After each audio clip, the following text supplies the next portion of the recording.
Bu Tia, maghribnya jam 8 ya di sana ya? Jam 9, Bu. Jam 9. Di sini jam 9. Oh, sekarang jam 9. Subuhnya berarti jam apa, Bu? Tetap aja sama 4:30. Hah? Ya Allah, pendek ya? Iya. Isanya 10:30. Gitu. Atau tergantung musimnya juga gitu? Tergantung musim, biasanya winter. Biasanya summer lebih panjang. Malamnya? Siangnya lebih panjang. Siangnya lebih Jadi panjang. malam cepat. Matahari terbenam jam 9. Terbitnya 4:30. Cepet ya. Ini lagi apa? Summer ya sekarang ya? Summer. Oke. Waktunya liburan ya kalau summer ya. Sayang sekali kita ngambil kelas. masih ada kelas, cuman lebih santai. Oke, baik. Nanti kita mulai jam 8.10 ya. Kasih, Bu.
Assalamualaikum Bu Sidrah.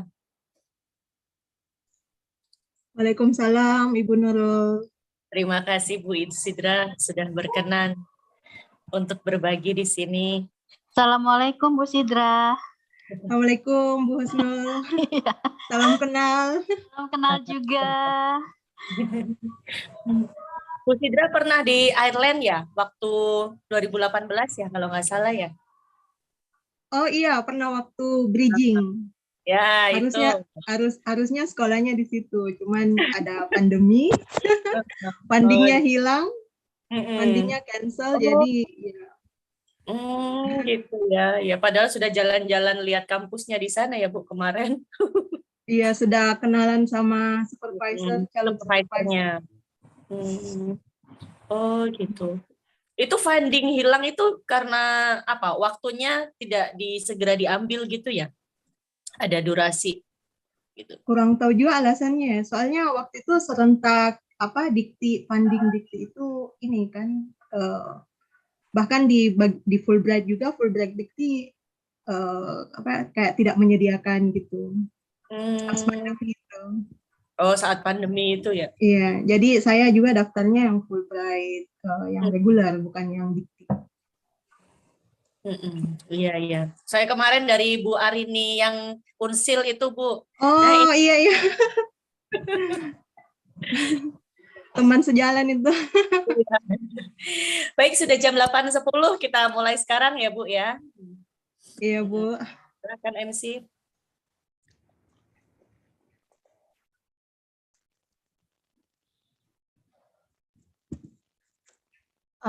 Apakah suara saya terdengar jelas?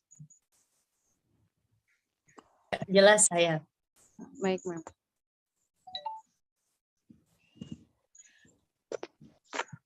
Bismillahirrahmanirrahim. Assalamualaikum warahmatullahi wabarakatuh.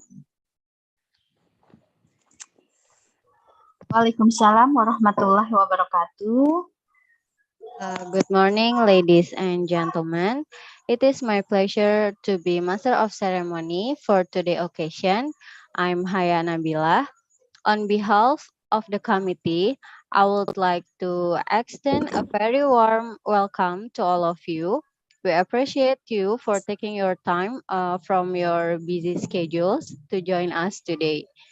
So, welcome to the international webinar, Innovation and Challenge on Teaching and Learning 4.0 Era, held by English Education Study Program, Faculty of Teaching and Educational Science, Assyafi'iyah Islamic University. To begin our agenda today, now we would like to invite the honorable speaker and moderator, Sidrah Apriani and Chusnul Chotimah. Time is yours. Yes. Thank you. Ya. Bismillahirrahmanirrahim. Assalamualaikum warahmatullahi wabarakatuh. Waalaikumsalam warahmatullahi wabarakatuh. Good morning, everyone. Good morning, ma'am. Respectable the Chair Lady of English Study Program, Ma'am Nurul Fajaria, MPD, the Honorable Lecturer of the English Department, and the Honorable of Participant this seminar. Ladies and gentlemen, I'm Chusnul Chotimah, the moderator of today's seminar. I'm very pleased to see you here and welcome all of you to this seminar. Ladies and gentlemen, our speaker today is Mistress Sidrah Apriani Rahman. She pursued her doctoral degree in teaching and learning at the Ohio State University. Her primary interest is to study education, particularly reading and literacy in early and middle childhood education. She is a lecturer at Makassar State University, South Sulawesi, where she obtained her undergraduate and graduate degree in English education. Before the presentation begins, let me inform how the presentation will be going on. First, Mistress Sidrah will be invited to present the material. After that, there will be question and answer session and followed by conclusion. Now, allow me to welcome the speaker, Dr. Candidate Sidrah Apriani Rahman, to deliver her presentation. Mistress Sidrah, the floor is yours. Thank you very much, Bu Chusnul. Yes, you're welcome. Yeah, it's really great to be here. It's an honor for me, and yeah, I would like to share my screen. Could I share it?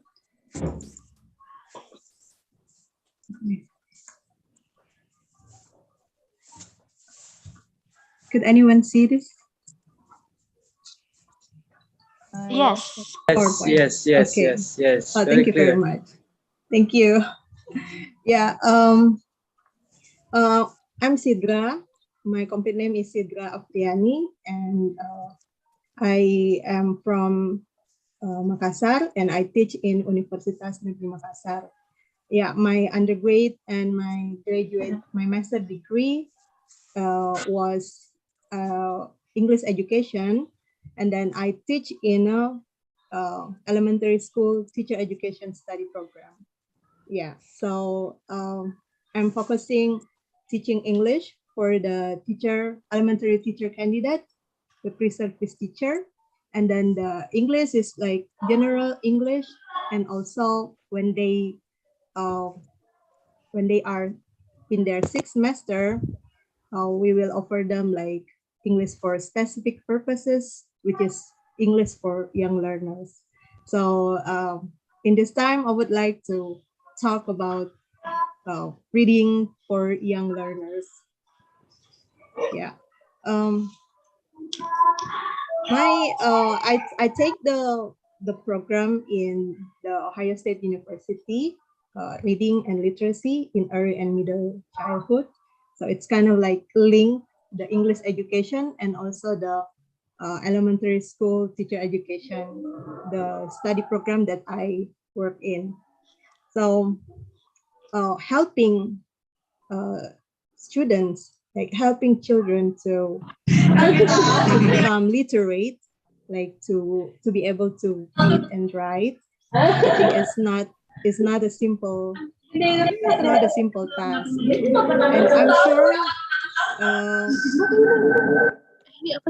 I'm sure the participants or some of the participants here probably will have the opportunity to for example, teach young learners English, especially reading, or if, for example, they don't teach at school, they could teach their own children at home, for example, their niece or their nephews, English, especially reading, like they read for them. So that's my focus, reading for young learners. So for children, I think they to be able to read requires many effort, not only from the children, but also from parents, teachers, or other adults. Like they teach them how to read, and also we also have to make sure that they also develop to be a good, like, proficient reader. So from novice readers, like readers or children who, for example, read slowly or have maybe difficulty getting the meaning from the text because they are beginning readers, and then they move to proficient readers who can read rapidly, for example, and then they could gain fluency in the reading also, and then they can easily get the meaning from the text. So that's what I would like to focus. Like the reading instructions needs to contribute not only for the learning, but also not only for the learning, but also for their development as readers.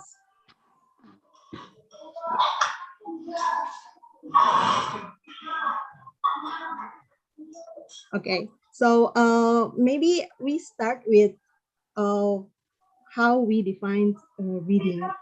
Actually, before I have my own definitions about reading, and we all have our own definition about reading.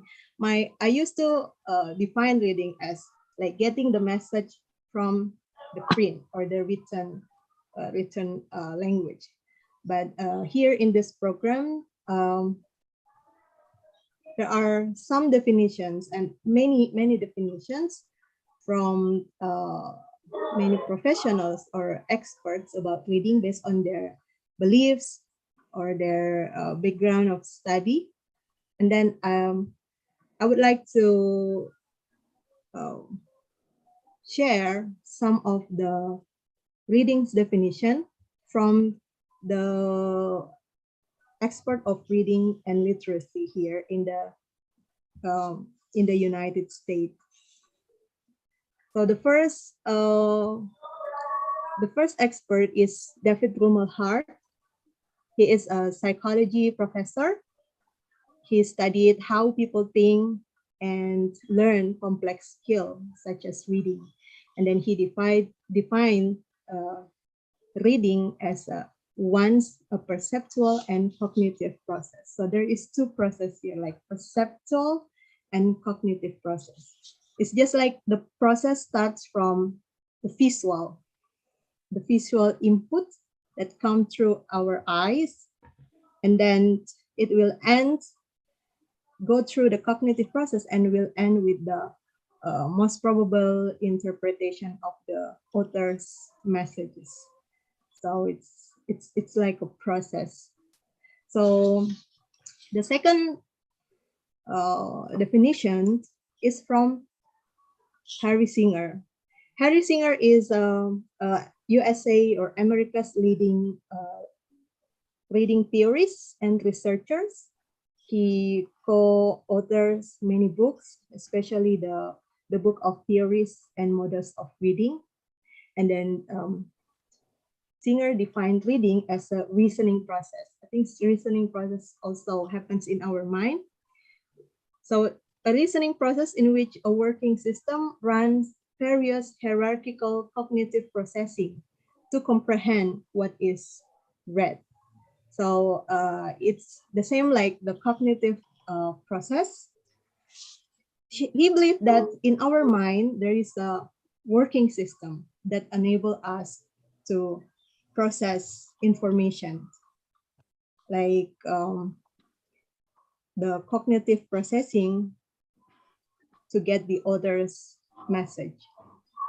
And then the third definition is from Clay. Clay is an educator.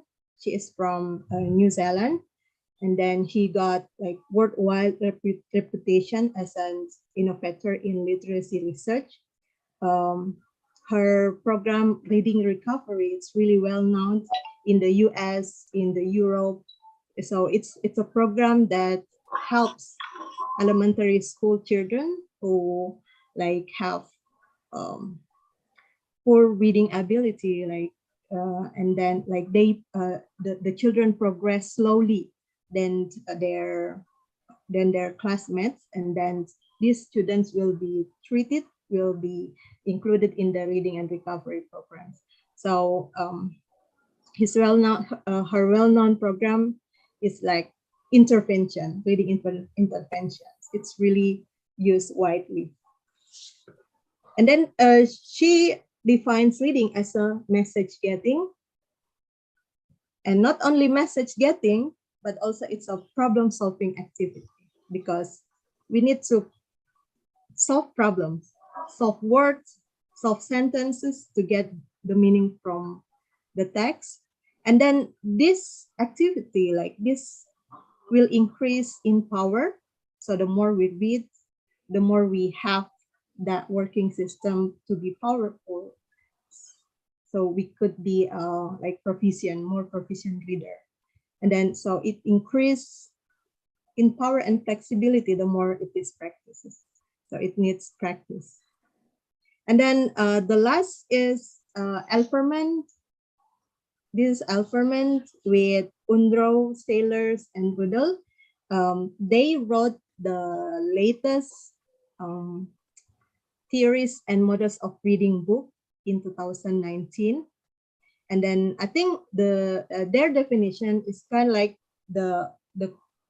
like they include or conclude the definition of other experts before them.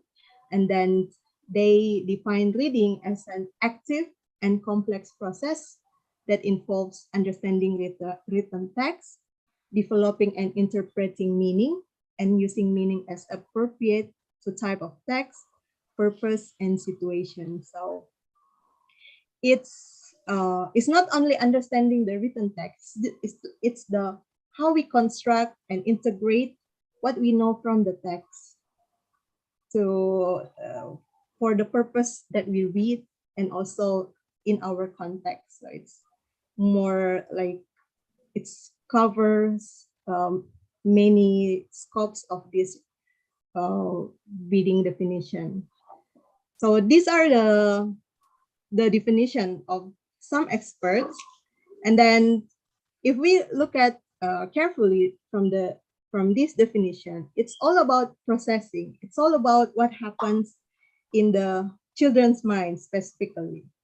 So we as teachers, not only to teach students how to read words, but also we have to make sure that this processing happens in their mind. Like we teach them to be independent readers, that without our guidance, they could read independently and then they could understand or get the meaning or comprehend the text based on their purposes, for example. So these are the definitions for the reading. And I think there are so many definitions, and I think we as teachers, like teachers educator, for example, and then teachers, we should know, and then we should try to make our own definitions about things. So it's from this definitions, it could be considered that reading is a complex processes. So for children, because it's specifically for children, so these processes requires phonics awareness, like letter sound awareness, how to sound the letter, how to read them, and then word recognition, like they need to be taught how to recognize words, getting the meaning, like they figure out what is the meaning, and then this process also require children background information. It's to enhance the meaning making for the text reading, and then they need vocabulary, especially for English young learners. They also need reading strategies, like for example, if the children trying to read and then they don't get the meaning while they read, maybe they could reread the sentences, for example, one sentence or the whole part of the sentence, or for example, they don't understand the story, part of the story, they probably check and look for example, visual items like picture or other words or the context, so that they could increase their meaning making process. So they need also the reading strategies, and also motivation to read. This is a thing that drives us to read the text.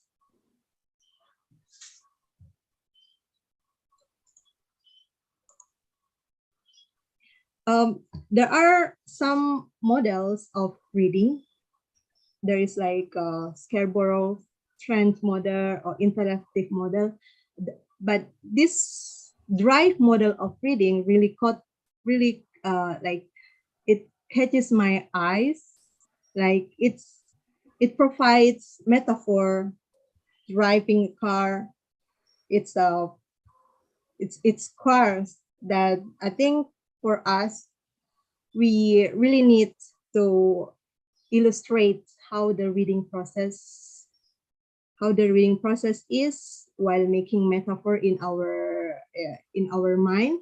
So the drive model of reading proposed by Duke and Cartwright 2021.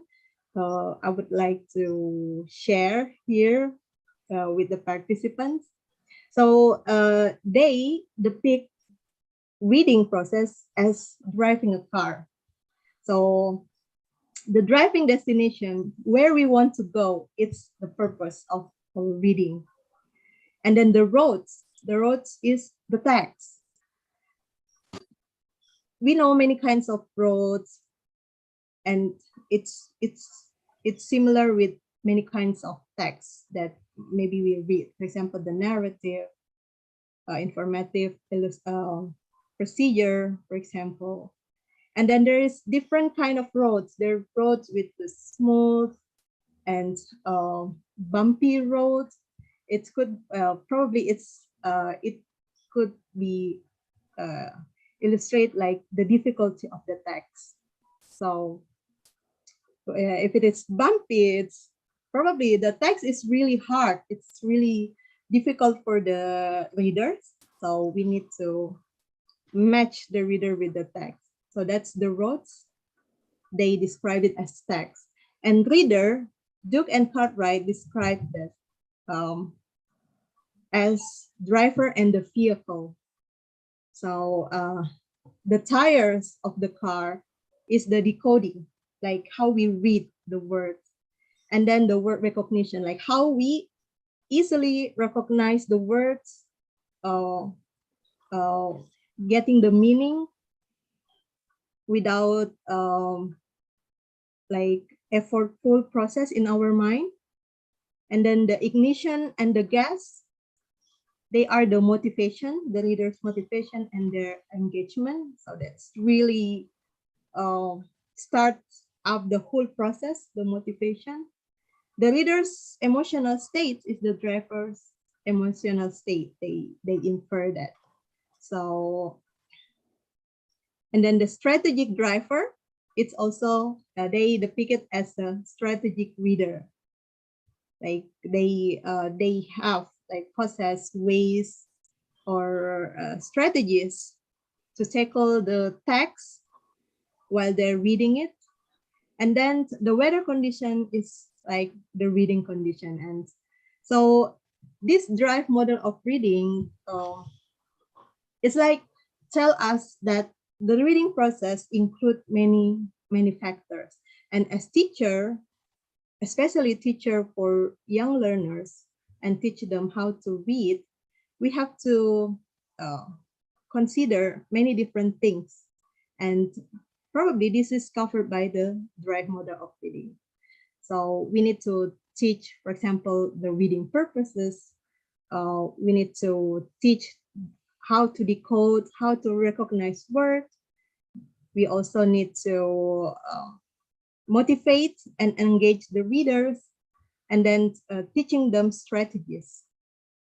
So and also this drive model, we could also use to recognize our, like there's a reading difficulty for probably in our student. So probably there's something wrong, or the students lack of the knowledge for decoding words, or motivation, or for example, the text is too difficult for them. So it's something that we need to consider, and then we need to we try to get our lesson plan, for example, or our instruction well informed of these factors.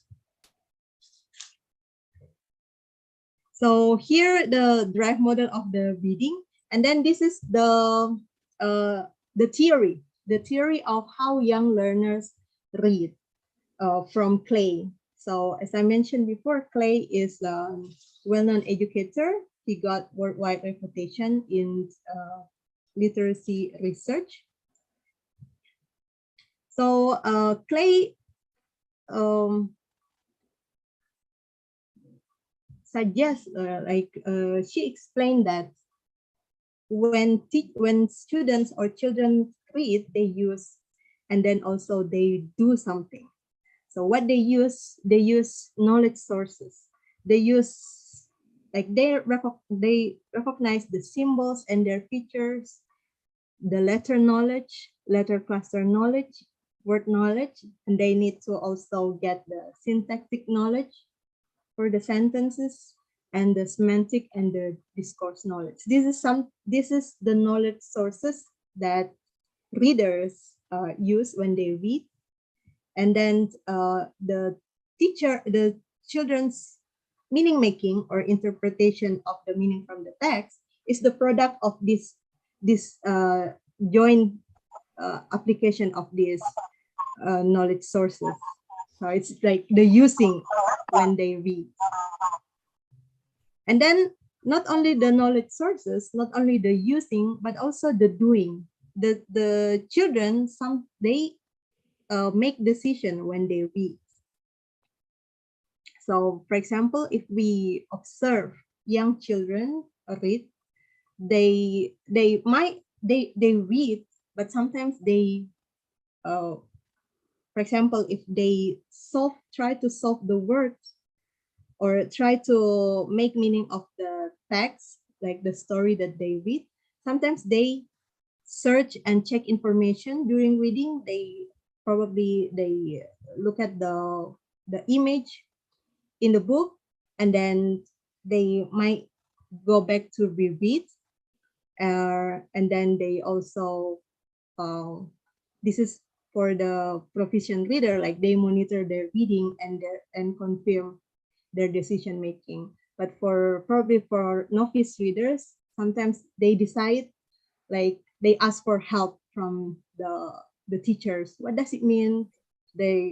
So it's just like the decision making. So there's the using and the decision making. And this literacy processing theory inform us that as teachers, we need to teach students how to use these knowledge sources, how to use the word, the letter knowledge, the syntactic knowledge, and semantic, pragmatic knowledge, discourse knowledge, and then how to problem solve, how to decide what to do as readers during the reading process. So this is her literacy processing theory that they use. So what would be the implication for instruction? The implication for instruction teachers, for young learners, when they need or when they teach them to read, they need to design like thoughtful instruction. They in the reading, for example, when they give the reading activity for the students, they need to plan it carefully. Like they need to decide which text that same with the level, with the students' reading level. It's between their instructional level, not too difficult, not too high from their level, and not too low, because it becomes, if the text is really easy, probably they get bored and it influences their motivation. If it is really high, the text is really difficult, it could be also impact their self-efficacy. So it should be thoughtful what kinds of reading activity that we also offer them. So there are some of the reading activities provided by the classroom here, because my son goes to school here in the elementary, and then the reading practices, the literacy practices in the classroom, there are shared reading where the teacher reads with the engage and model the reading and to the students. Guided reading where the teacher put the student into group and then guided the student to read the text. Independent reading, like the students read by their own, and also the reading workshop. The teacher asks students, like it's a workshop, like teacher model and then students work as a, like, for example, how to predict, how to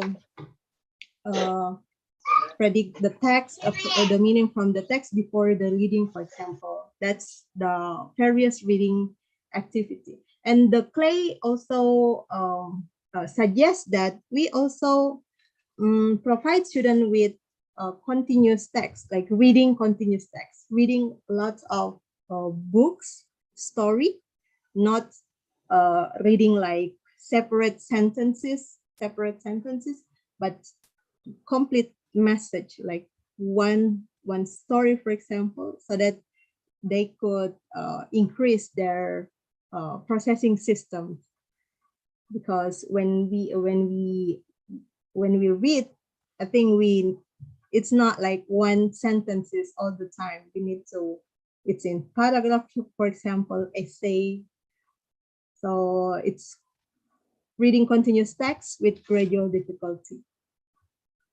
And then also feedback, like Clay recommend that the teacher try to engage, like engage student, listen to them read, like one by one reading, and then they use running record to observe their reading accuracy and their to ensure their comprehension. And also this is the last, but yeah, it's the early intervention. Like we try to make the students read and write as young as like in early age. It's not, say, it's too early to teach them reading and writing. I think the younger, the better. Like we read for them, although they haven't been able to read. We read for them stories. We talk to them so they could. It could improve their language. So this is the conclusion. It's something that I take from the experts' concept about reading for young learners. So it's just like the Lego that we try to construct. Don't forget, we help the readers to set purpose when they read. We also need to activate their background knowledge and give them strategies, like they could predict. We invite them to critique what they read, analyze, inference, make inference, synthesizing and summarizing. And then also we could talk about the reading, what the students read, and make sure the context, it's contextual for them. And then make sure that their reading activity will also add to their knowledge, like they integrate or apply the knowledge that they have from the reading to their daily life, for example. Yeah. I think that's the end of my presentation.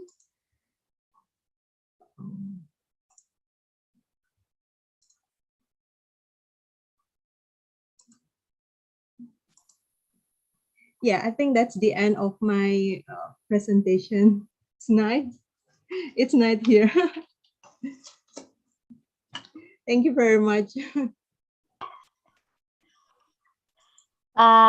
Yes, thank you very much, Mistress Sidrah Apriani Rahman, for giving us such informative and interesting presentation. And then, ladies and gentlemen, now come to the question and answer session. I would like to have some question from the participants.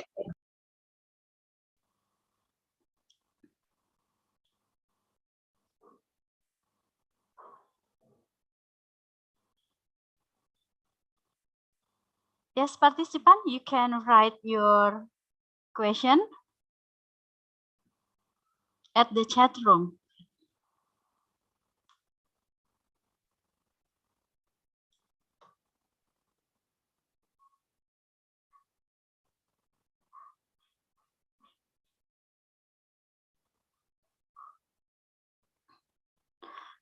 Okay, yes, Ma'am Nurul.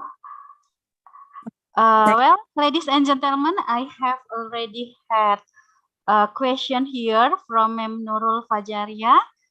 Okay, Ma'am Nurul. Okay. What will you ask to the our speakers? Yes.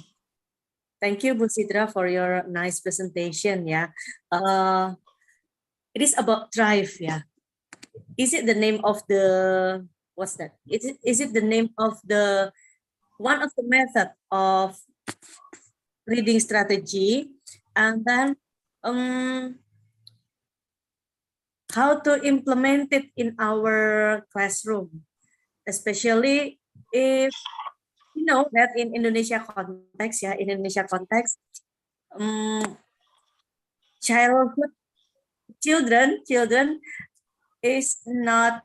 doesn't have any, what's that, behavior of reading, yeah, and the context in Indonesia that most of the children are able to read, yeah, to read means that they are able to read the symbol, yeah, to read the symbol, but when they come to the context, they are did not understand about that.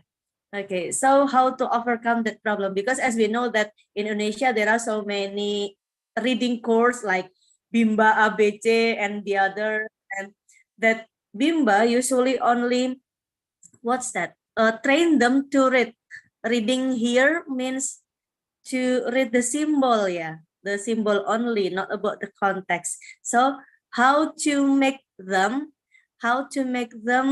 able to understand the context. Yeah, thank you. That's it. Thank you very much, Bu Nurul, for the questions.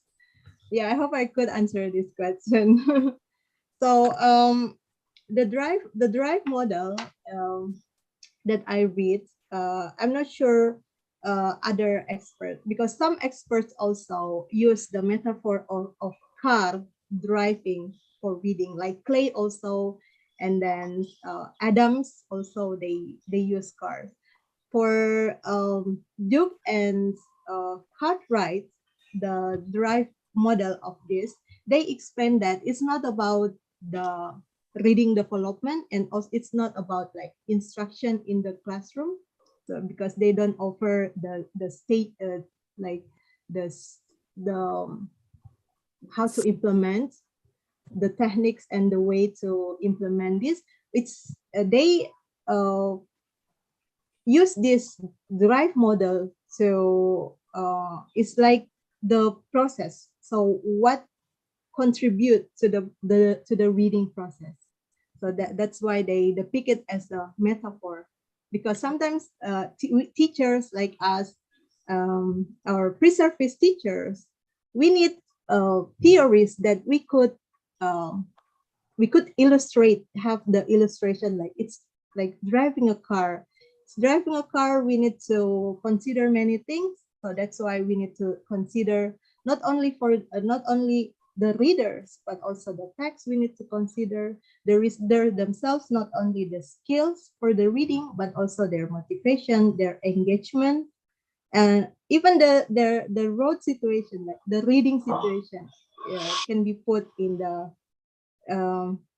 in our consideration. So yeah, I'm not sure is the reading strategies, but they explain it's not the strategies that we could implement, but it's something that we have to put, like we have to remember. If, for example, if we teach reading and then we, for example, we recognize some of our children, they have probably reading difficulty, like they read slowly than the other groups of students. So we need to consider like using these factors. Maybe there's something wrong with the text, like they don't get the level of the text, or their motivation, for example, or their background knowledge, like they don't have that background knowledge. The text that we select, probably they know little about that. So yeah, it's something that we need to consider. And for the Indonesian context, yeah, I realized that's a good point. We the problem is the comprehension, the reading comprehension. That's what also happened to me when I see like my son, he could read very fast, like very friendly. But sometimes when we ask what do you know? What you could tell about the text you read? Yeah, sometimes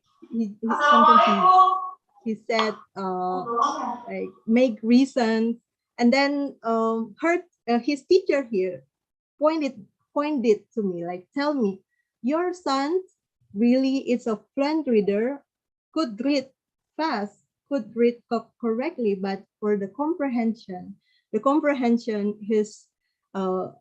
has like little like he is difficult to comprehend the text.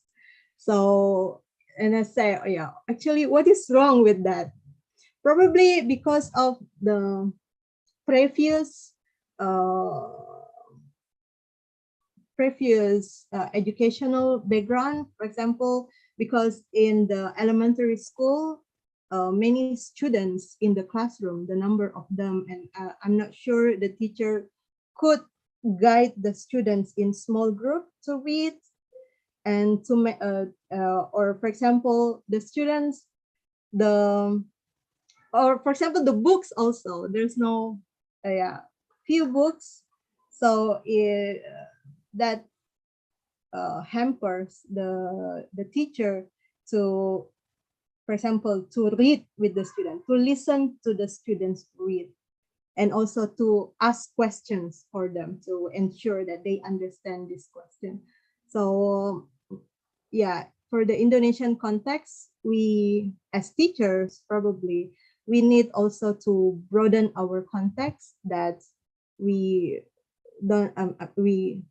should not be easily satisfied if we see children read very fast. We have to ensure their comprehension by asking questions. Maybe before the reading, we ask them question, what could you predict from for example, from the pictures? And then while reading, we could listen to them read, for example, or keep asking them questions. And also after the reading, we could also ask, like, engage them in the question and answer to improve their reading. But I think it's difficult also, especially for the elementary school, to guide the student one by one. But it could be in the small group. It could be in the small group. Yeah, it could be in the small group, but make sure that there are enough books for students. So the teacher, when guides one group of students, the other students could read their own book, read independently, and that's something that also needs to be figured out, especially in Makassar, where I come from. Yeah, I hope that answers your question. Thank you, Bu Sidrah, for your sharing. Yeah, I will to practice it. Thank you. Yes, thank you, Bu Sidrah, for your answer. And then, please, participant, if you have a question about reading for young learners.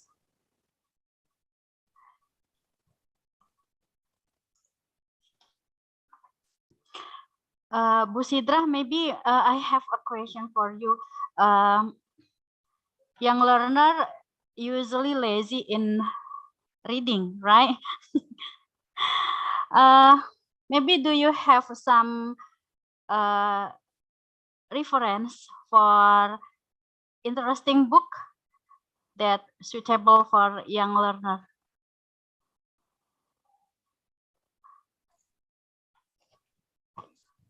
Thank you for the question. Yeah, reading motivation, sometimes it's hard for that we motivate students. But yeah, one of the way to motivate them is to provide them with interesting books. Yes. So the books could be, for example, stories, narrative, or it could be also informative.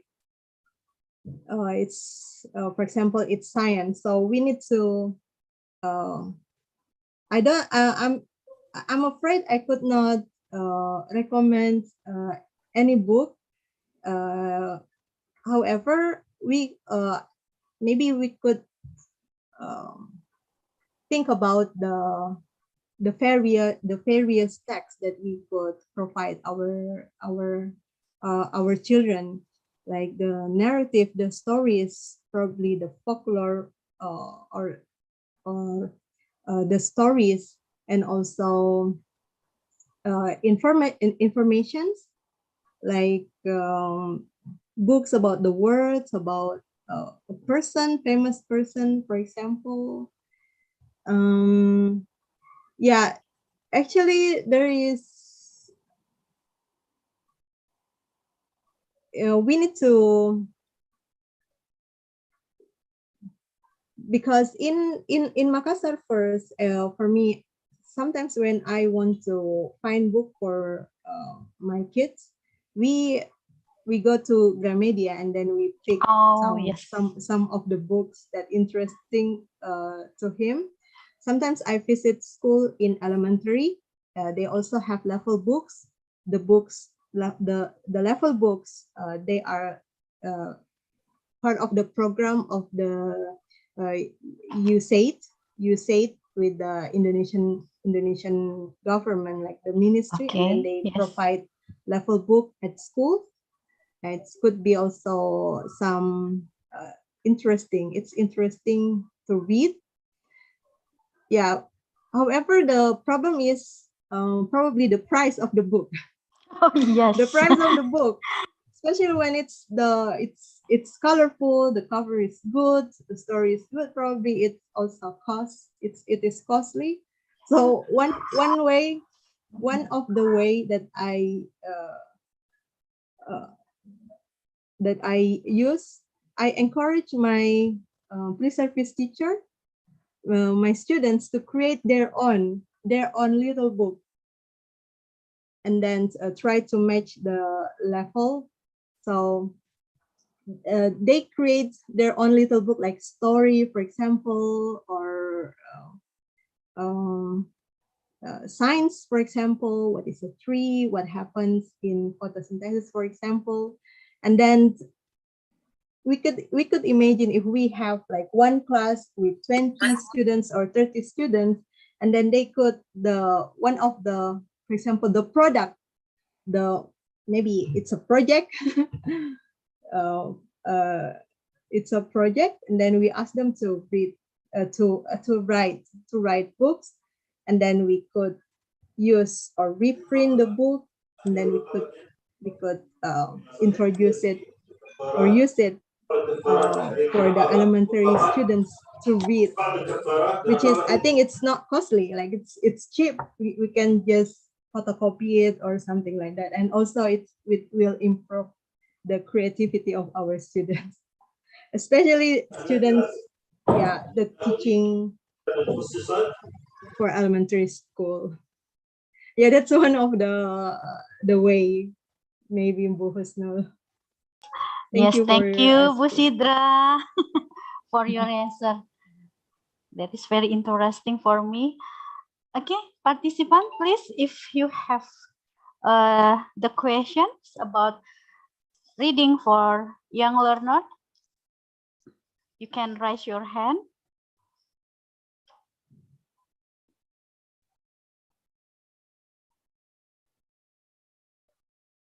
Ya, Ibu. Halo.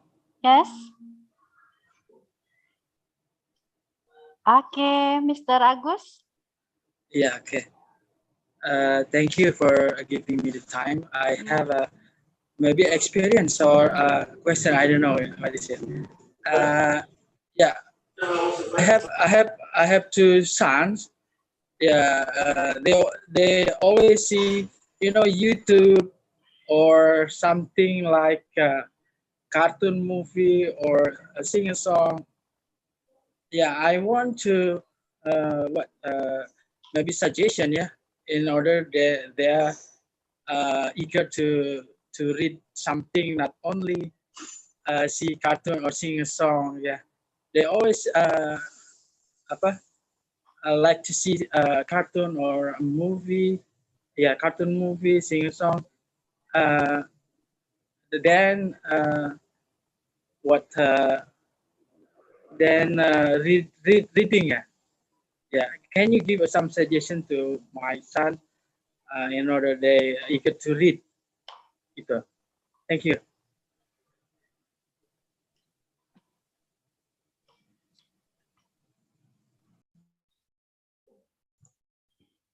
Thank you very much for the questions. Actually, that's also one of the something that I would like to to commit in my as parents. Like I would like to be the model of my kids. Try to build the reading culture in the family. I think Butia can be one of the example of this, the reading culture within the family. So yeah, we teach by showing them, like as we are the role model, so we yeah, we try to give exposure for our children, like to read, like we attend literacy activities probably in the city, or we spend time in the library, or also we yeah, we give them books, lots of books, buy lots of books for them to motivate, and then we try to recognize what they like. Do they like science, for example? Do they like history? Do they like biology, for example? Some things that interest to the kids can be one of the book choices. And also in the elementary school, there is an effort, like increasing effort to motivate children to read. Like the school already built reading corner in the school. Sometimes it's in the park of the school, in the middle of the school, and then there are cabinets of books with different genre. And then before in the morning, in the morning, before the class start, there is also one activity, like is it like 15-minute silent reading for all of the students and also the teachers. So it's good. It's also modeling to them, like reading is important, and then we need to be motivated. So it's 15-minute silent reading, like drop everything and read. That's one of the program of the literacy that also we could. So we could also make it as a culture in our family. Like we read together, we spend some time, we read together, father, mother, kids, read together in one, and then try to engage in talk, in conversation, what they read about. Yeah, that's something that it's not actually easier. It's easier said than done, actually. It needs commitment for us, but we need to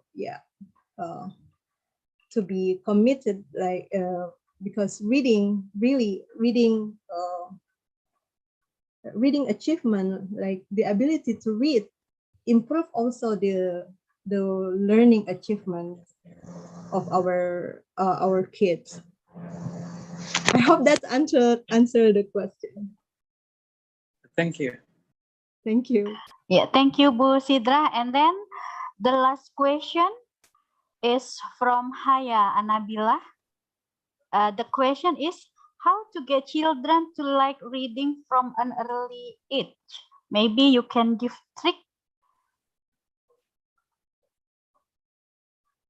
How to get children to like reading from an early age? Maybe you have a trick. This is the question from Haya Anabila. Oh yeah, maybe it's I'm not sure it is a trick or something. From the early age, yeah, we could. That's the culture that with the literacy culture that we need to build in in the family, especially for the parents. We don't need to wait until the children reach 6 years old to start reading. We could provide them from 2 years old, or 3 years old, even 6 months with books which is match with their level, not with the books which is difficult.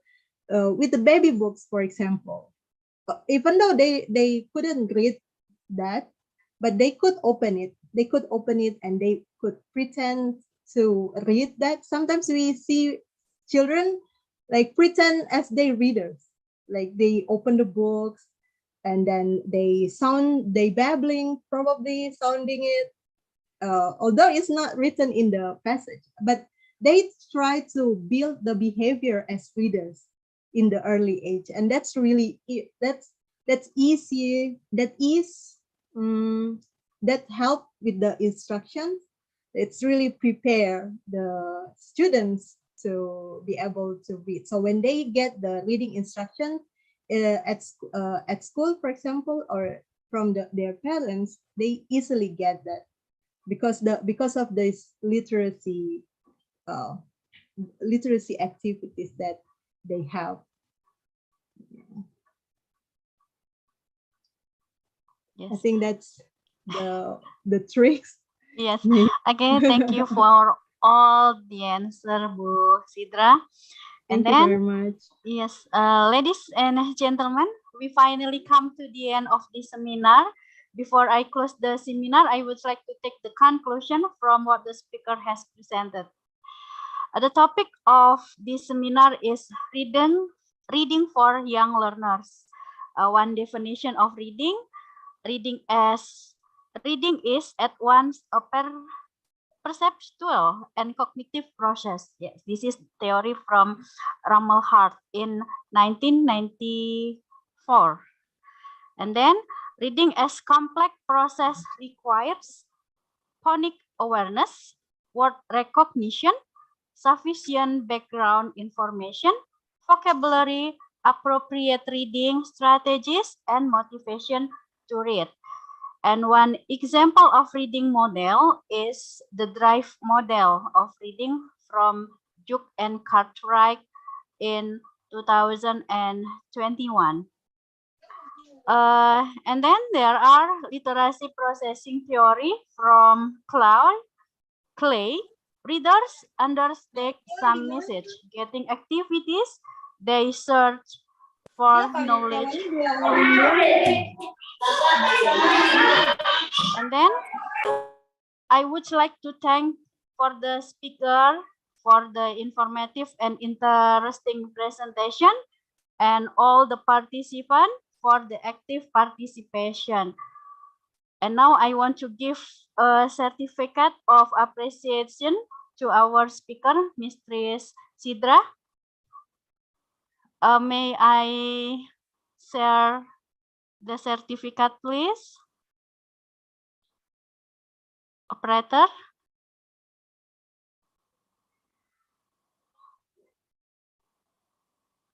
Yes, ma'am.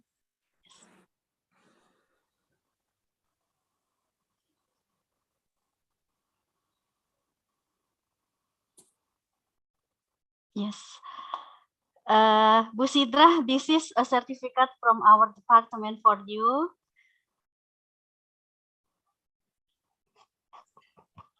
Thank you very much for the certificate. And thank you for having me. Yes.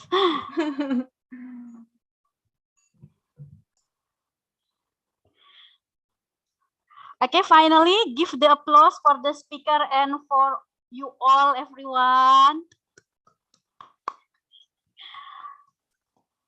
Thank you. I close this seminar. Wassalamualaikum warahmatullahi wabarakatuh. Waalaikumsalam warahmatullahi wabarakatuh. Okay, thank you very much, Ms. Sidrah and Ma'am Husnul, for the interesting discussion. Now we would like to invite our second speaker and moderator, Tryanti Abdulrahman and Hana Amanda. time is yours.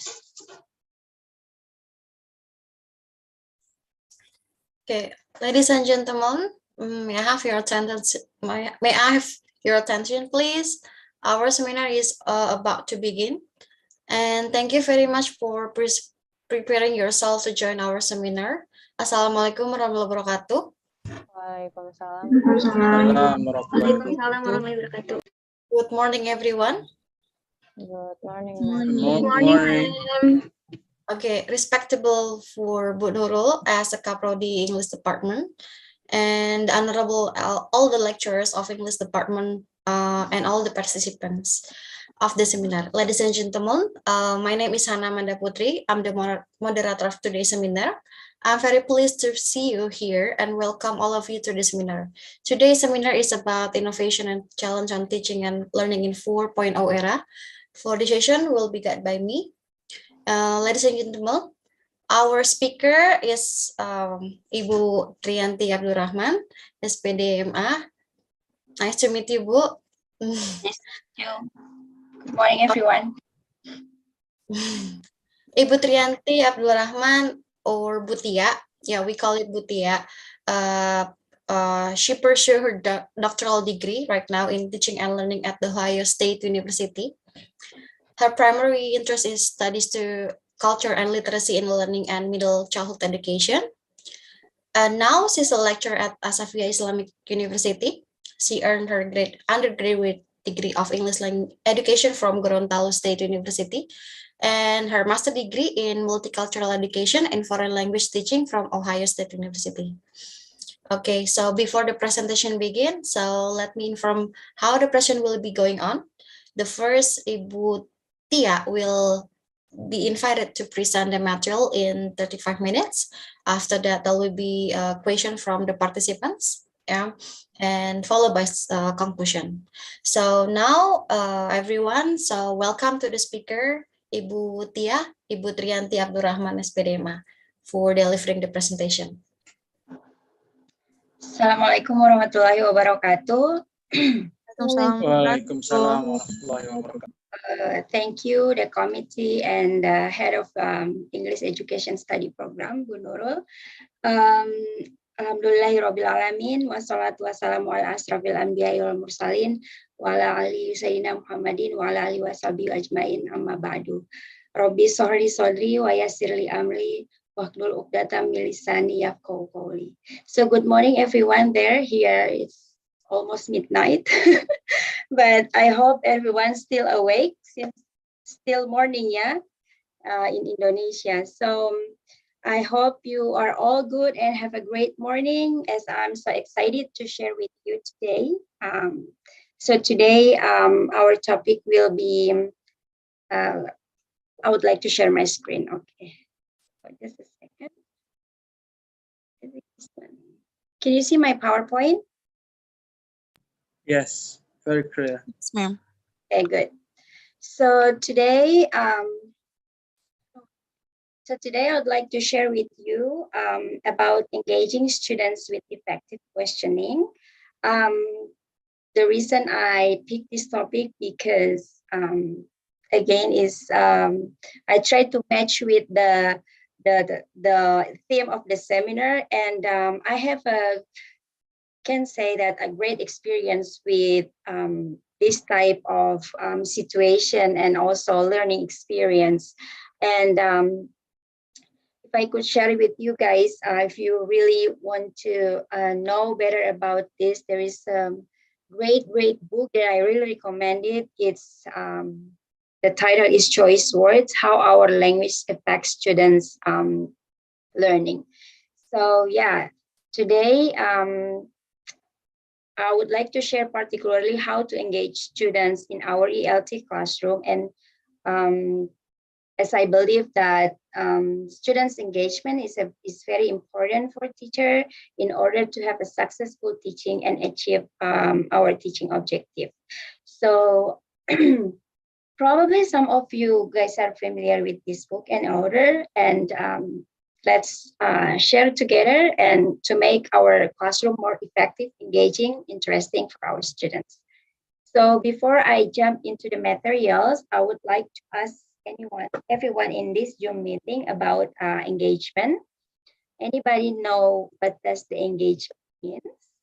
Okay, so yeah, I'll jump to this one. You can actually open your microphone, or you can put your answer on the chat box in Zoom.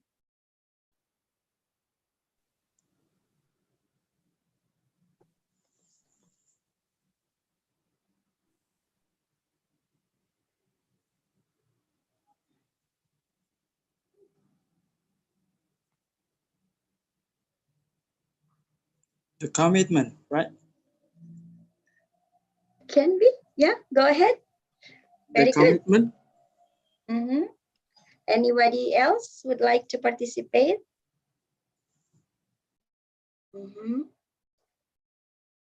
Agreement, commitment, what else?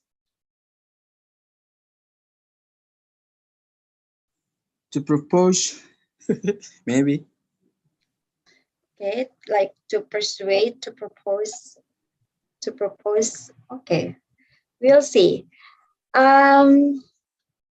Involve, okay. Great. Motivation to achieve the target, yeah. Great. So my next question is, how can I answer this one? So my next question is, what type of engagement, or maybe do you have any experience what type of engagement that you have done with your students in your classroom? You can put it on the chat box again. You could share your experience, can be short, can be long, it's all up to you.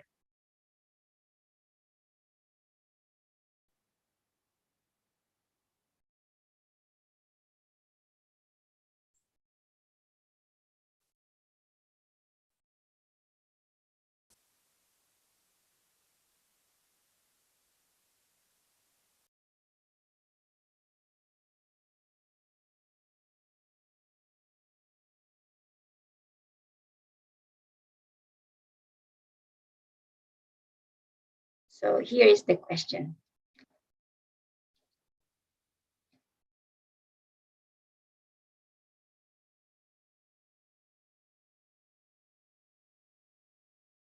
Anybody would like to share?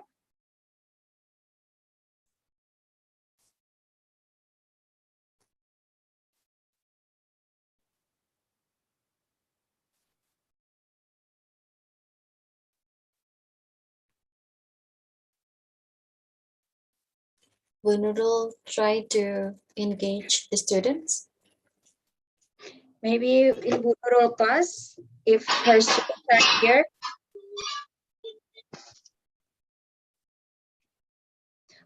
Or maybe if you're a student, you can share your experience. Maybe what have your teacher tried to engage my students with sharing or similar thing like Korean drama? Oh yeah, it could be. So it can be anything, as long as you ask you invite your students to involve in the activities or in learning directly, and then they are being active to participate in your learning. It's a type of engagement. It can be anything. So thank you very much for answering the questions. I believe you guys are very knowledgeable about this. So yeah, next. Can somebody share screen from me, because I can enter my PowerPoint. I'll let you share my screen, your screen, my presentation, please. Yes, ma'am. Thank you.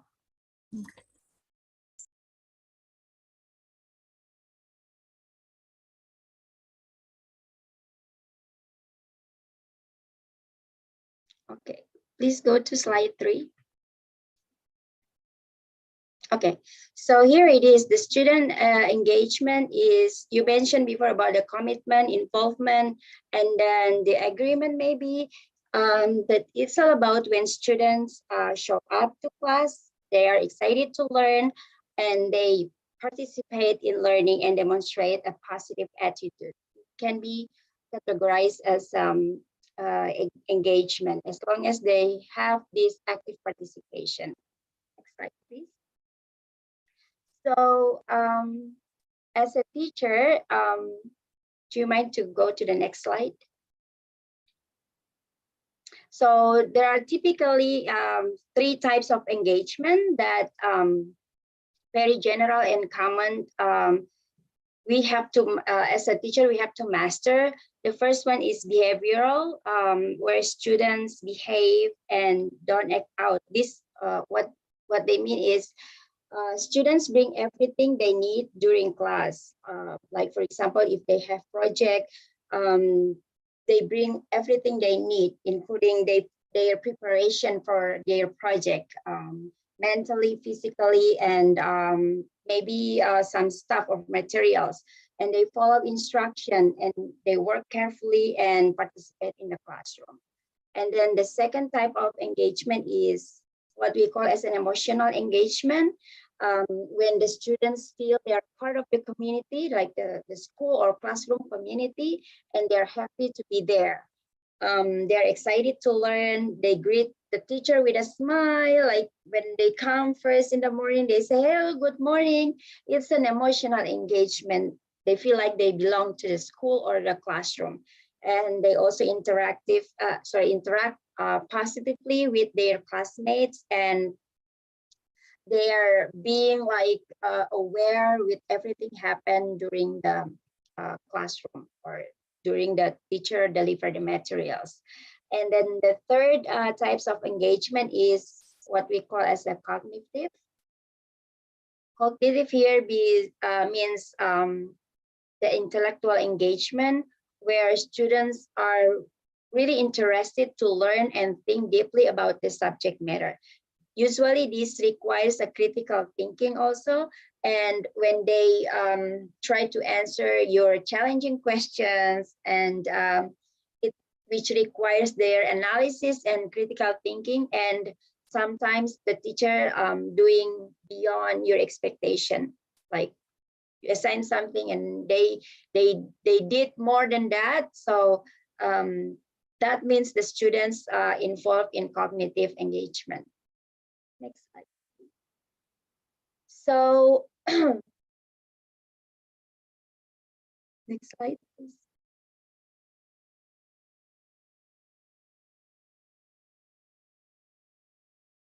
Okay, so those are the typical of engagement. And then the thing with engagement is for us as a teacher, whether we have, do you mind to go to the next slide? So usually the teacher has a principle or their own willingness, like whether an engagement should be nice to have an engagement in the classroom, or it's a must have an engagement. It depends on every teacher. They have their different preference, their own preference. So nowadays, there are some engagement strategies to use today. The first one is educational technology. What does it mean? So as we know that today students are surrounded by online distractions, like they use gadget, like in the previous session, most kids, they tend to spend their time on, let's say, gadgets, watching YouTube, cartoon movie. So, but remember that most research have shown that technology could help learning, and it could help students develop necessary 21st century skills while also keeping them engaged and learning. So as a teacher, you may want to think that sometimes in your classroom, you have to involve or use the technology for your own purposes. As long as the learning objective can be achieved, you can use technology in your classroom. And then the second one is classroom management strategies. Usually in a busy classroom, distraction will draw your students' attention very easily, and it can make them away from your lesson and impact their learning. So classroom management strategies can be help us as a teacher to build a structured environment where our students are encouraged to bring their best in the classroom. What I mean by this is you are the teacher, or we as a teacher have to have these rules. Like usually teacher and students in the first time, they have to set the rules. For example, me and my students will discuss about the rule together. We wrote the rule in the paper and then and put it on the board. So every time we come to the classroom, we could see that and read it. And mostly maybe teacher or students can remind them about the rule before our teaching. So by doing that, as a teacher, we actually increase it's called student buy-in and let students help to shape their own rules. Because when the students set their own rules and it becomes an agreement among us as the student and teachers, they more likely to obey that rule, because the rule not only comes from the teacher, but also comes from themselves. And another important thing about classroom management is we should build a routines, because the routines will always gather their attention. Like, for example, like we can give students signals when like they have to listen to the instructions and start learning.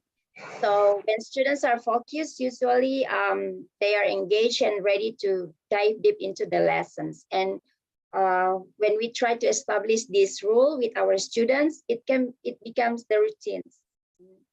It stays there. And then another engagement strategies, it's called an active learning. Maybe you already know about this. Like when you do a lecture, it's not just like a teacher, like we can do as student-centered oriented or student-centered, they call it. So it can make them be more active, because active learning techniques encourage them to work with their classmates, to discuss a problem, solve. We can do many types of method to engage active learning. Some example of active learning, when you come first in the classroom, maybe when you ask questions, the first thing you have to do is maybe ask question and talk to their peer first before you put them in a large group, because mostly students feel reluctant when you ask as a whole classroom, and then expect somebody will answer your questions. So we could do the interview. We could do some games also to engage them in using active learning.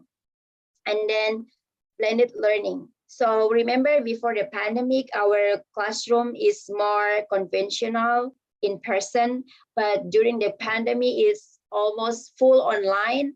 And then nowadays, I think people are they get used to both conventional and blended learning, and online learning. So it's good to have your class as a blended learning. So we can combine our learning tools with traditional classroom methods in several different ways.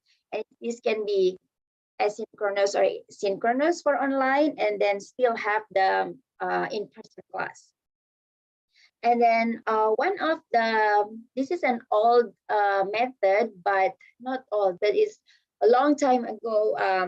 They have been practicing this and still works until now. It's called reciprocal teaching. So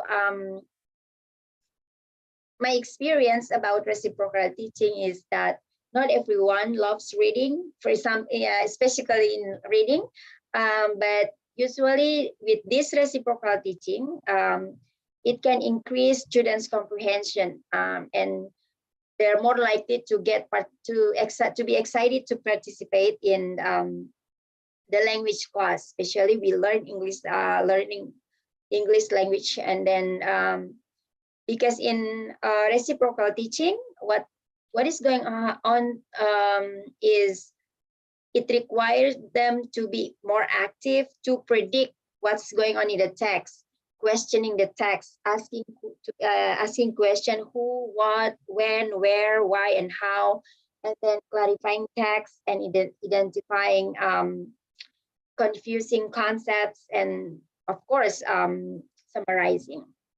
And then the class participation strategies, you can use any what was strategies. I have noticed many teachers from kindergarten to up to university level, they sometimes use these popsicle stick names, or like draw or lot one name, like in a raffle, and then ask questions. And another example is think, pair, share, and then wait time. Sometimes when we ask question, we really expect the students will answer our question directly, but actually to have wait time is good. It's even better than always expect they answer the question right away, because wait time, to me, there is nothing worse than asking a question and being met with a room of blank stares, like when they don't know, when students, when we ask question and students don't answer, sometimes we feel like we don't know whether they understand, whether they can talk, or, you know, there are so many things that we judge students why they don't answer our question. But instead of going to fill the silence with our answer, or we ask question and then we answer the question right away, we better just wait. Because by waiting, or it's called a silent period, it gives the students a space as they need to develop their answers. And I think it will pay off in the long run. And we could also do, it's called whip around. So when we pose a question, then we go around the room and ask every student to contribute. And if they answer the same thing, like exactly, literally the same answer, we can ask them to paraphrase their answer, even though it's the same answer. Okay? So the next slide, please. The next slide is a strategies that we can use also is a flexible seating. Oftentimes, especially when the kids, we always, I don't know, maybe in some classroom, they always sit in the same chair, which is not, sometimes it's very boring. So desks aren't always the most comfortable option. So especially for students, they stuck in that chair all day. So having a flexible seating always gives the students opportunity to learn in comfortable, adaptive environment, and that really suits their needs. And it's also feel like more comfortable, welcoming, especially when there are some shy or reluctant students. They feel more comfortable if you sometimes choose the, or not choose, but to have to be flexible in seating. So flexible seating option we can do as a teacher is we can have them standing also, and then make a group, and we can also make a U letter, or sometimes maybe we can do it outside of the classroom, not always in the classroom. And the next is culturally responsive teaching. this is what we have been addressing since yesterday.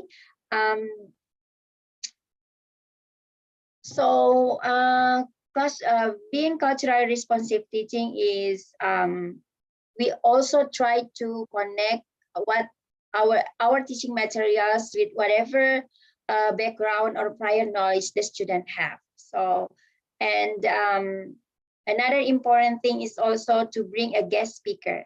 So if we always teach our students, for example, as a university students, you have these 60 meetings with your student, and then maybe sometimes you could move your classroom into another, I don't know, maybe it's online seminar like this, or maybe another place. What I've done with my students, when the topic is about cultural experience or cross-cultural understanding, and when there is a lecturer or discussion in other institution like US Embassy, sometimes I move my students there.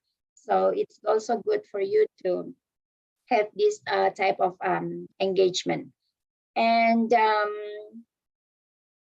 still relate to culturally responsive teaching also to diversify your learning materials. I know in university level, it's almost all the lecturers are very creative, but for teacher in kindergarten up to junior high school, they really need more information about this in terms of how to be culturally responsive teaching. And then various learning strategy, method, techniques. You are familiar with personalized learning, cooperative learning, service learning, inquiry-based learning, project-based learning. These are all active learning. Okay, so it depends on you. How are you going to manage your classroom using any method, as long as your teaching objective is achieved. And brain breaks. Sometimes, this is almost the same with gamification, but brain breaks, it's more on students moving. So they will play as like simulation or role play. So for some period of time, they have break from their materials, or maybe still still relate to their materials that they are learning at the moment, but they do it in a different way, like playing role play or games like gamification. But the thing with gamification here, the definition is more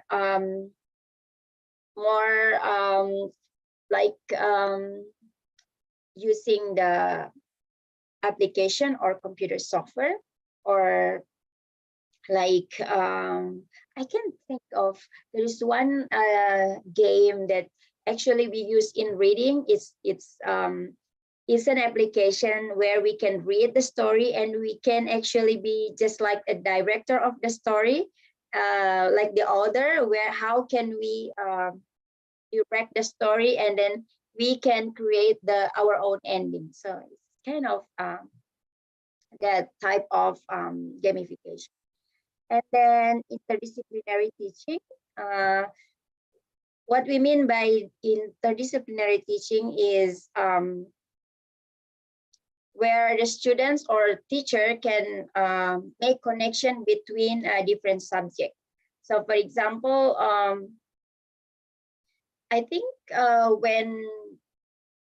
when we teach, for example, nursing or any like English for tourism, so we can actually relate it or connect it with economic, English, tourism, and economic.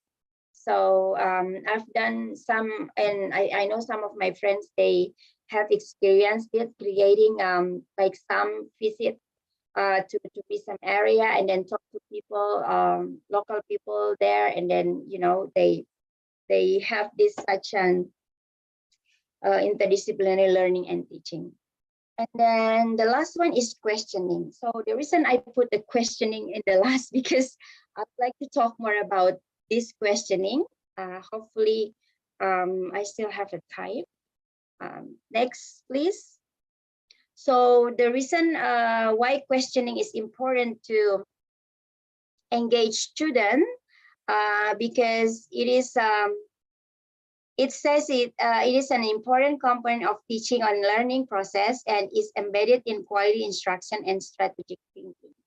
So questioning in the classroom, it's a must-have, because there are some benefits of asking question. You can go to the next slide. Like when we teach, we ask question before, during, and after. For example, when we teach reading or listening or whatever subject it is, it can help the students to focus the intent of their reading. Next slide, please. And it also allows them to dig deeper into a text. And do you mind to click on that link so I can show the video of the reason why the questions are important? While we are waiting for that, I would like to share you why is it important, and then it also helps students to clarify meaning. And for us as a teacher, we can use it as an evaluation. We can use it as confirming, checking their understanding of what we have taught them. And students also, it helped them to be aware why they are reading a text, and clarify the author purpose and point of view. For example, if they are reading a story. Or do you mind to play the YouTube video? We're gonna watch. Okay, sure. We're gonna watch this maybe for 3 minutes.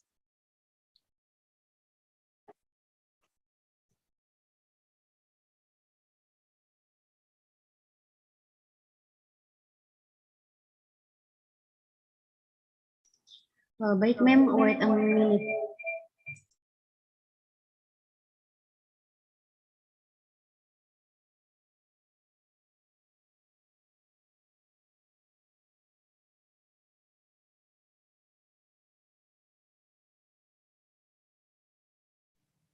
Nothing?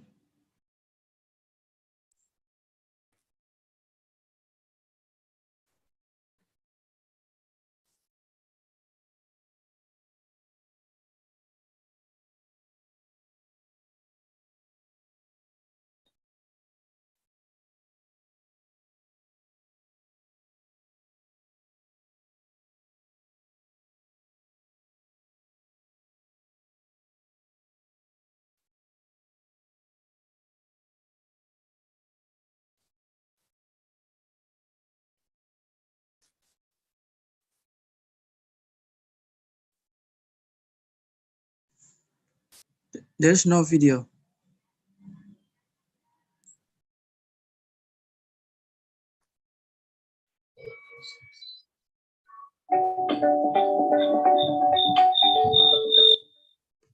Can you hear me?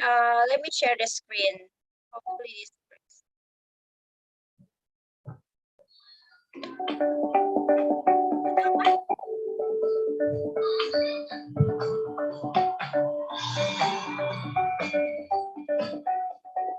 Hi, Vito. Hi, Danny. Hi, Adrian. Oh, I'm so happy to be with you guys today. It's so nice that I get to spend this special time with you, right? And I can tell that when you came right over to the table, you had a huge smile on your faces.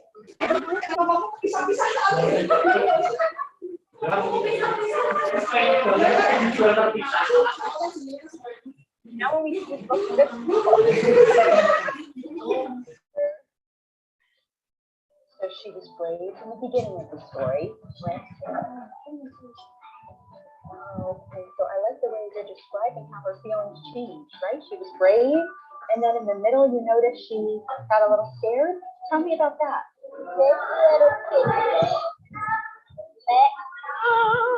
Did you just use that strategy on yourself? Dream, I love it. Great work, keep going. That word is really tricky, and Ola told school that we were trying different weapons, I was really proud that you kept on trying something else until you got the job done. Nice job, Laura. Keep reading. Oh, look at that thing. Yes. Nice job, Andre. You really thought about what word would fit there. Keep on going. Can you put your book straight down so I can see it? Thank you. Thank you, Evelyn. Ready? So in this picture, does everyone see what this pig's doing? Yeah, it looks like she's getting her hair done. Does anyone know what this thing is though? Exactly, Dream. This is a hair dryer. We managed to keep our target today to chunk longer words and read them part by part. Andre, I would love you to read the meerkat along because I can see now we're starting to develop our goals. Well done, Hannah. Okay, let's do one more selector. Popsicle. Sickle. Did I spell that wrong? I think I did. Ay. I'm just trying my best, right? That doesn't look right either. Let's sound it out. Popsicle. Ooh. She is pink. Tree. That's pretty pretty, right? Now, what do you think? What are you going to write? Mean? I wonder why she's being brave. And then it turned into something like mean she did. What do you think?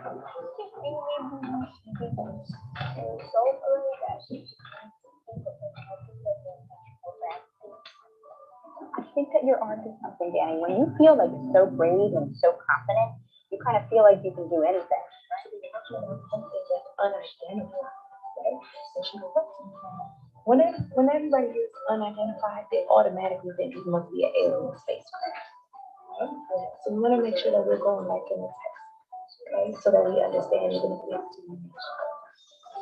Can I ask you to do your impression of bearing the teeth? It was just so good. Watch yeah. I asked her what bare her teeth meant, right? Yeah, and she said just like a lion would do, bare your teeth. One more time. On your arm, go. O-T-A-C. What's the word? Take a picture, put it in your brain, and we're going to see that later on in our book today. Nice correction.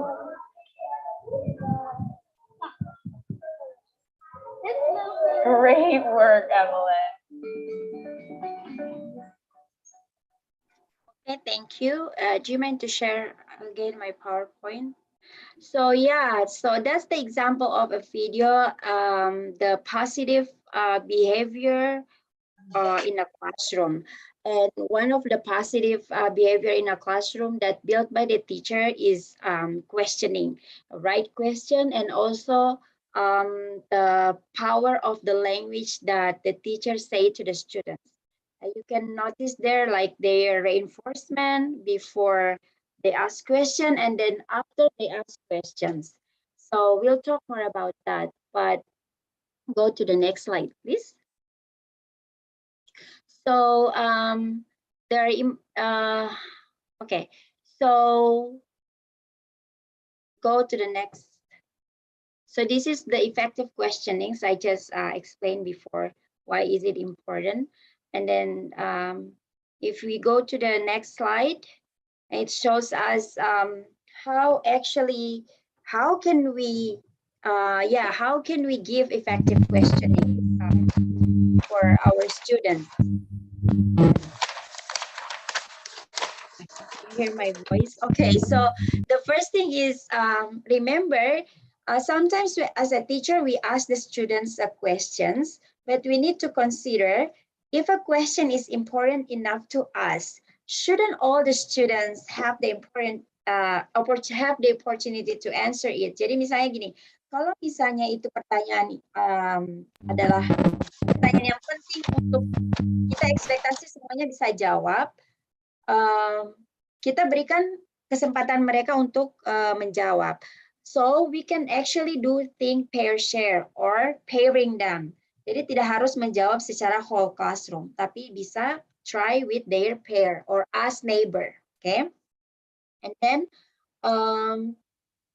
Another thing is frequency.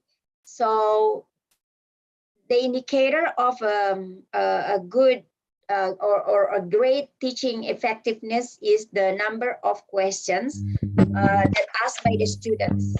Jadi semakin banyak respon from the students, and then vice versa from the teacher also, it's a good indicator of great teaching effectiveness. So please, as a teacher, you have to plan the essential thing to ask effective question at variety of levels. So we have to plan. So untuk menanyakan pun, untuk membuat pertanyaan itu juga harus diplankan. Jadi mostly question itu terjadi right away at the moment, in the moment of teaching, but it's better for a teacher to prepare their questions, what they ask before they come into the class. And then the next is equity. What does it mean by equity? Artinya ada kesamaan, keseragaman ya, artinya sama. This means like, so you have to make sure that your question is equal to everyone. And what does it mean by equal is everyone get the same portion of the question. Jadi do not focus only on one person, okay? And then the equity in terms of the quality of the questions. And then prompting. Prompting also means you give help for the students. When they cannot answer your first questions, you have, as a teacher, you may paraphrase your question. So it will help them answering your questions. And then repetition questions means if it's important, you have to revisit that again. So just to make sure or to check their understanding. But again, repeating the questions doesn't mean you don't need to paraphrase, but it's better to paraphrase. And wait time, again, the wait time also, just like I mentioned before, if you ask question and everybody's staring at you, they have blank or have no answer, it's okay. Then you just need to wait for a couple minutes or seconds. It gives them opportunity to develop their answers, so they are able to answer your questions. And then questioning level of taxonomy, of Bloom taxonomy. If you are familiar with the taxonomy of higher level learning, you will see it's easy, you find in Google if you are planning for your questions, what questions that you are going to ask the student to measure their knowledge, for example, to measure their analysis, to measure their synthesis, to measure their evaluation. So you can use this questioning level. Next, please.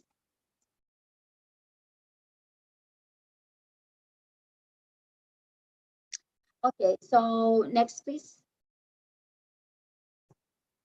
Okay, so besides the questioning, as you have seen from the video, there is also a statement or reinforcement that mentioned by the teacher to the students.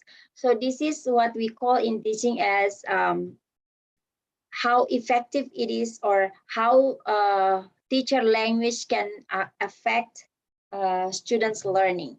So remember, as a teacher, the power of our language is can impact our students' learning. So what can we what can we do with this? So when we say something to the students, try our best to be direct and genuine. So what does it mean? Like sometimes we use sarcasm, which some people say it's okay to use a sarcasm when you talk to students, but research have shown that indirect language is not really good.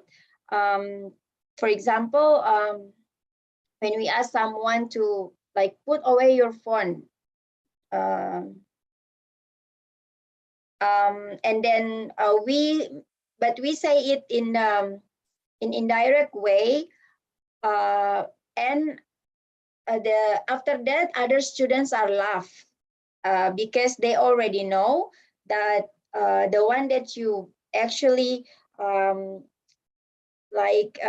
focusing, or the one that you really want to say that to John, but other friend, they are his friends are laughing, and they say, and you think it's funny or it's a kind of humor, but actually you as a teacher already embarrass your student, and the students like diminish their trust to us. Like, so try to be direct and genuine, and then convey with faith in children's abilities and intention.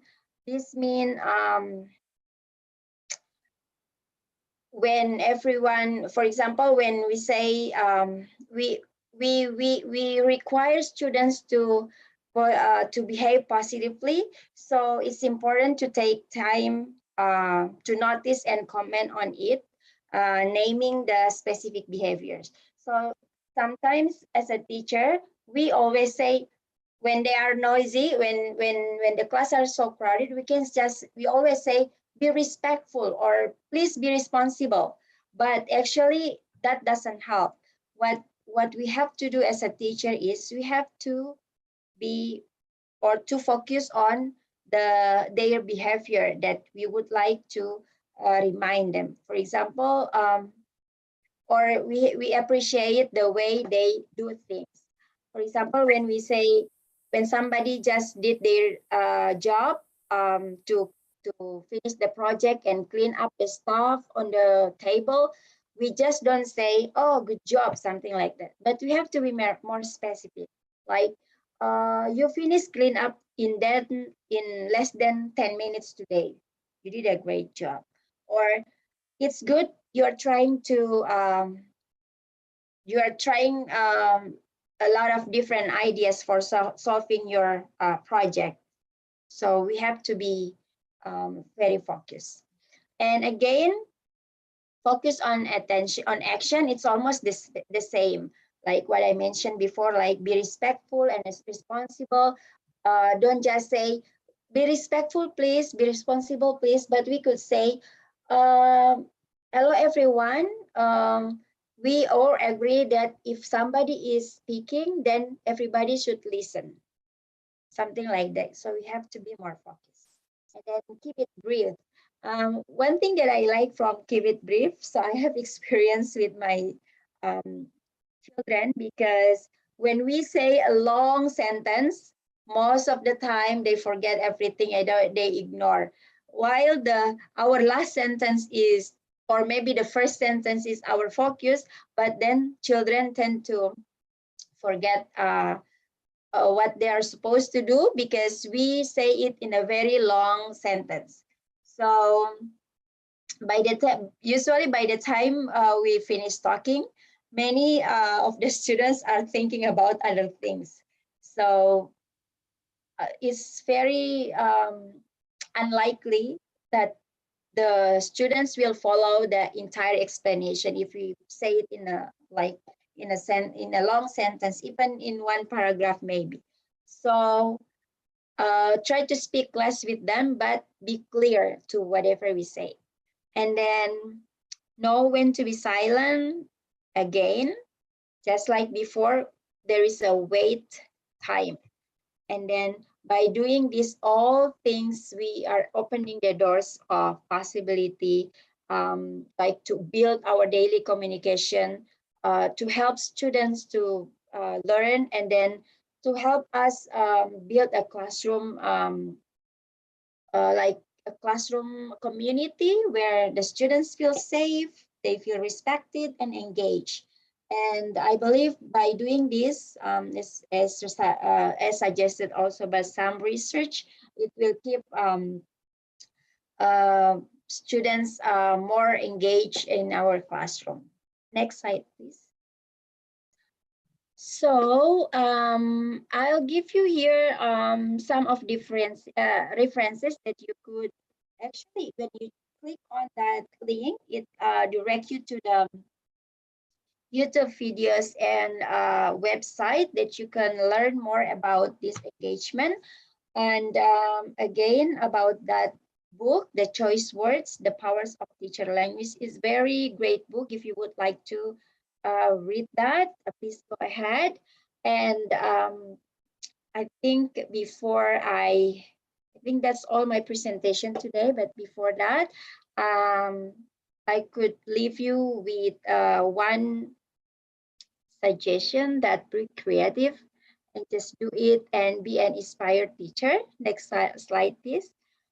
Because sometimes if children are apparently unable to learn, or if you see them just quiet in the corner, or they don't answer your questions, or maybe you think that they don't really understand of what you're saying, it's not because they don't understand or they don't want to learn, but we as a teacher should assume that we haven't as yet found the right way to teach them. So there are many ways to teach kids, and I know everybody is unique, everybody is different. That's why the reason there is a differentiated learning and then personalized learning, because everyone has a different style and then ways of learning.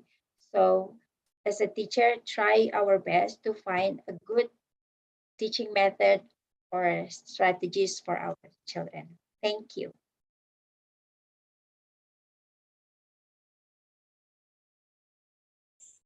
Okay, thank you so much, Bu Tia, for giving us such informative and interesting presentation.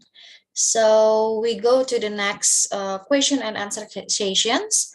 So I would like to have 3 questions from the participants, but I think we still have one from Sylvia Nanda Putri. She asked about what if the engagement strategies do not impactful for the students' learning interests. And then the second one, what should be the main focus of a teacher in classroom engagement? Thank you in advance. I think in chat room, Bu Tia, you can look at the question.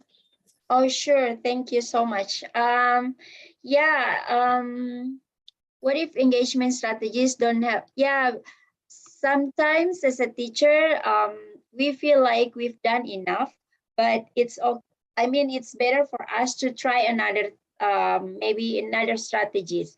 If we have done with one strategy, then if that's not successful, there's another way to find another type of engagement practice that you can apply in your classroom.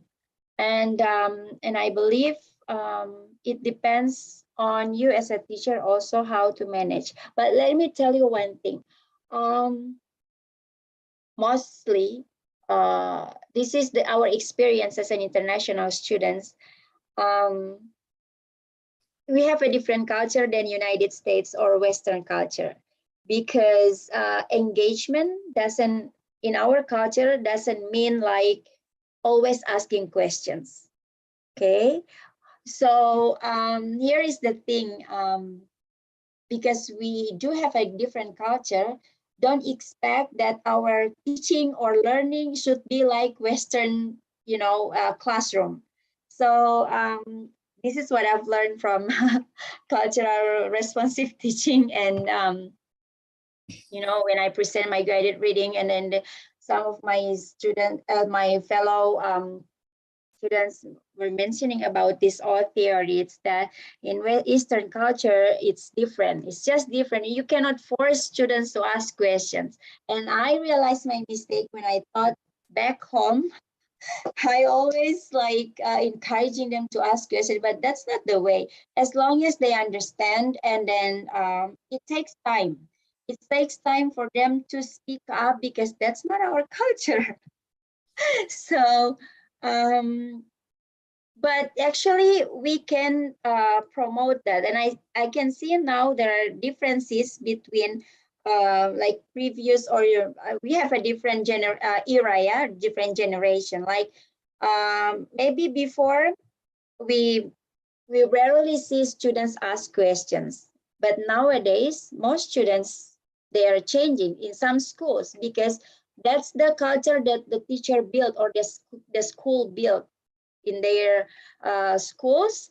How can they engage students? That's why they offer so many, they put students in many exposure of language, for example, or many exposure of activities, and then different types of method that they offer. So my suggestion is just try, and then if that doesn't work, you may try another.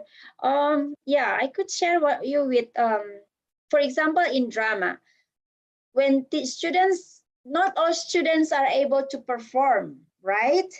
So you see your students, which one they don't really like to show off, or they don't have enough bravery to perform, and you can ask, what can you do? Okay, I can do a stage manager, backstage. I can just do prepare the property. Just give them these rights, because that means they engage and then they participate. So it doesn't have to be exactly a specific thing, asking questions, which is, we have different learning styles and culture.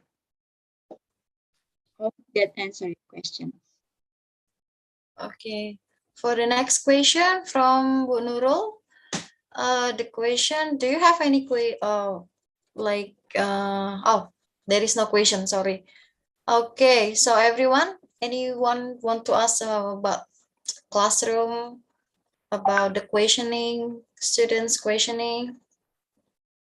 Oh yeah, it's interesting when Bu Nurul say, do you have any question? No one asked the question. Yeah, this is typically, we don't ask questions.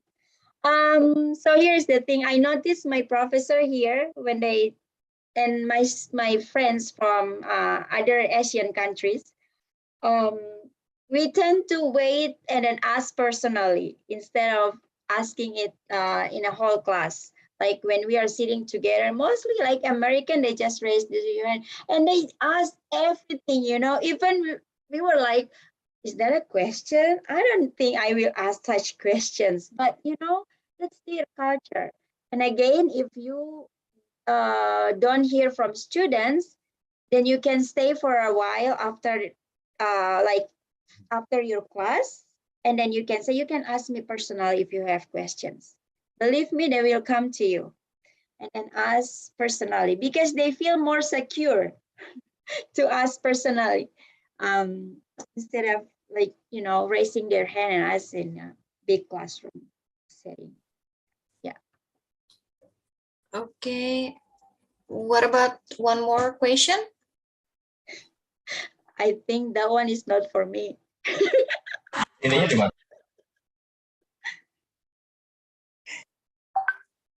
But yeah, sure. If you still have question, hopefully I'll try my best. Maybe you have another question. Maybe they will ask me personally. Okay, I will ask question, Bu Tia. Oh, sure, Yeah.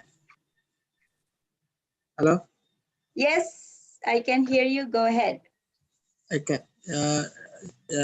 My question is what's the priority of the kind of engagement? There are many kind of engagement strategy to use. Yeah? So what the priority?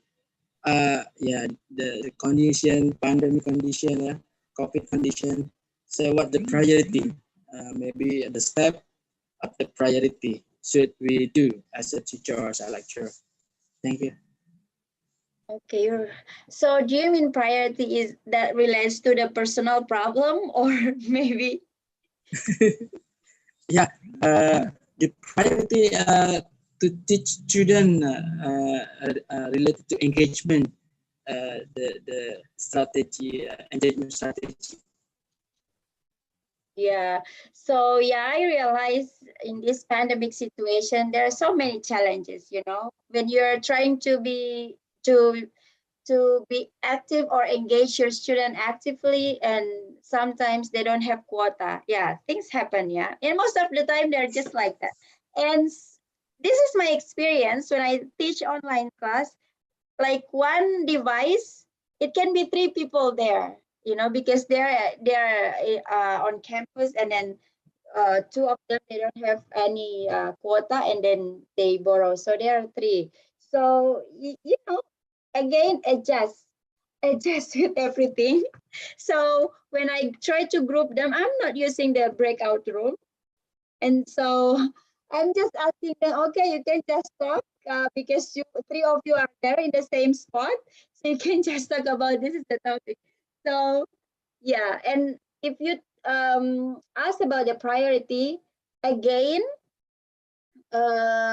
always look at, or always refer to your learning objective, because whatever you do as in terms of activating your students, whatever their knowledge, and then engage them in learning, but it all should be always refer to your learning objective.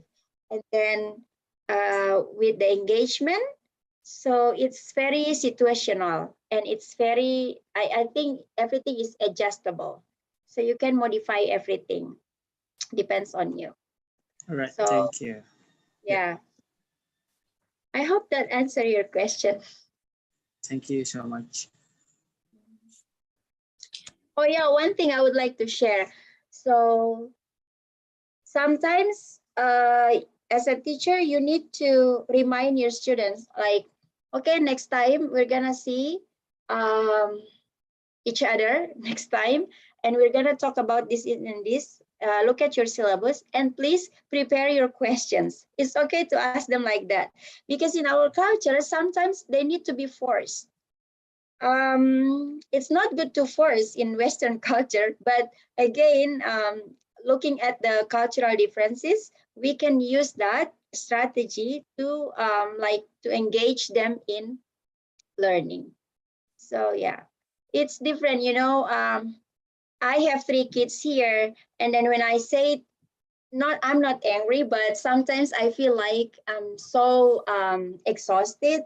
But when I say something in a high tone, and they were like, it's just like a discussion, they were like raising their hand. And if I talk more and more, they were like, Mom, I'm raising my hand, that means I want to talk. So you have to respect us. Yeah, so this, because they teach them in school like that. Now I learn, if they raise their hand, I will allow them to speak. So my opinion, everything can be learned, because my kids raised in Indonesia, they grow up in Indonesia like until 4th grade and 3rd grade, but they move here, they change, because that's the classroom behavior, the school behavior that the teacher built. So for you as a teacher, you have to make that change.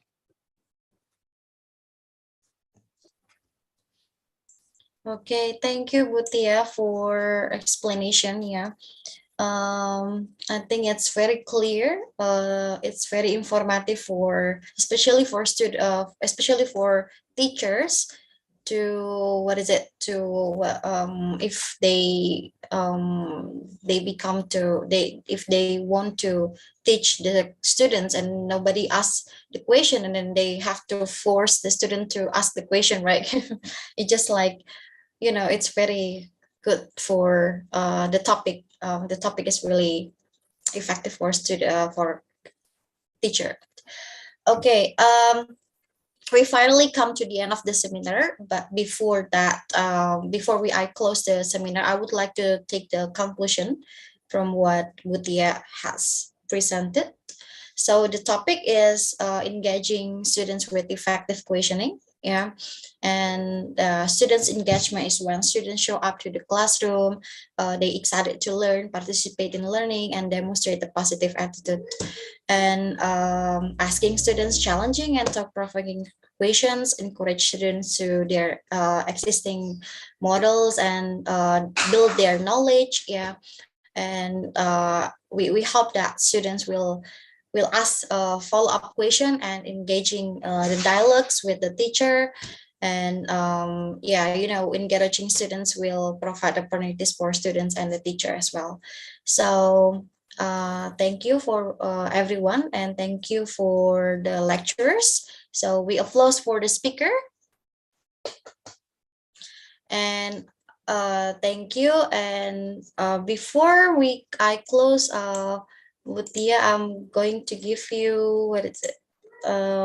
Certificate. Okay, this one.